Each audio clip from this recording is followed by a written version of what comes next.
Hallo liebe Musikfreunde, ich werde heute ein paar Fragen beantworten, auf die ich selbst lange Zeit die Antwort suchen musste. Es geht heute ums Equipment, im Speziellen um das Instrument, den Schultergurt, den Dämpfer und den mobilen Verstärker im Saxophonkoffer. Die erste Frage ist meistens, welches Saxophon ist das Beste für mich? Also es gibt schon tollere und weniger tolle Instrumente, das ist unbestritten. Aber das Wichtigste ist, den Ton machst du selbst. Also ich zum Beispiel spiele wirklich nichts Besonderes, das ist einfach ein Billig-Saxophon. Das ist das Starton vom großen Musikversand in Deutschland. Es hat eine gute Intonation, auch im Übergang. Die Verarbeitung ist okay. Ich musste nur ein paar kleine Korken nachkleben, aber das ist in Ordnung bei dem Preis. Das ist ja wirklich ein Billiginstrument. Wie auch bei teuren Instrumenten klebt aber manchmal die Cis- und die Gis-Klappe fest. Das entsteht durch die Feuchtigkeit am Polster. Also was tun? Mein Trick ist hier, ein altes Blatt nehmen und hier dazwischen klemmen. Dadurch bleiben die Klappen ein wenig offen und können gut trocknen. Später kommt das Blättchen dann raus und ein ganz normaler Papierstreifen, jeweils bei den beiden Klappen rein, um die Feder nicht dauerhaft zu belasten. Apropos Belastung.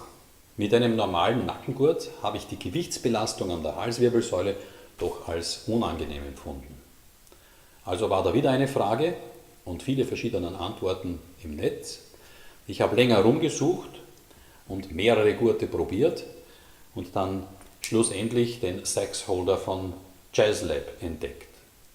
Den habe ich inzwischen modifiziert, Bruststütze weggeschnitten, zur Sicherung ein Band zwischen die zwei Schulterstützen, so ist das leicht abnehmbar und kann aber trotzdem nicht runterfallen.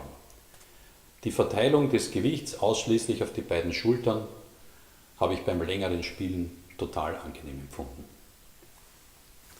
Weil ich gern mit Backing-Tracks spiele, also sozusagen mit der Band aus dem Lautsprecher, habe ich meinen Saxophonkoffer umgebaut.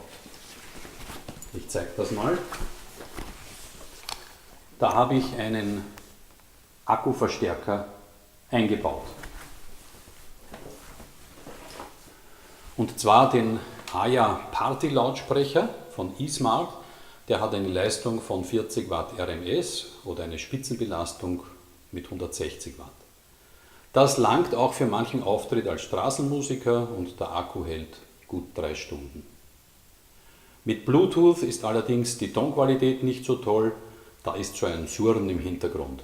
Daher schließe ich das Handy einfach mit Kabel an. Auch ein Funkmikrofon mit regelbarem Hall wäre möglich, das nutze ich aber derzeit nicht. Und das Ganze ist zum Rausnehmen, also wartungsfreundlich. Eine Frage noch für heute. Wenn ich nicht gerade einen Auftritt spiele, wo kann ich dann üben mit der Lautstärke, die ein Saxophon nun mal hat? Wenn ich also in der Wohnung leise üben muss, nütze ich inzwischen den eSax Mute von Best Brass. Und auch hier noch ein kleiner, aber vielleicht wertvoller Tipp. Um den Kabelsalat bzw. die eingeschränkte Bewegungsfreiheit zu vermindern, habe ich den Input-Kanal nicht per Kabel, sondern über einen Bluetooth-Receiver mit dem Handy verbunden.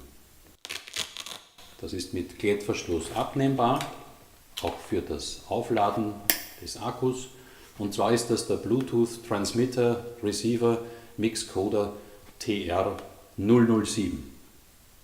Das funktioniert toll und man kann Play-Along spielen, was auch über die Ohrstöpsel super klingt.